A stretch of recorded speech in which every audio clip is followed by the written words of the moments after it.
Sometimes the buttons do not respond. I show you two methods.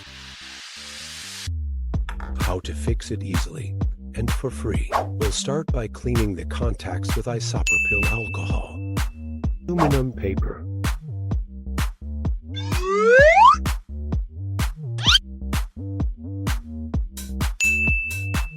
Instant adhesive.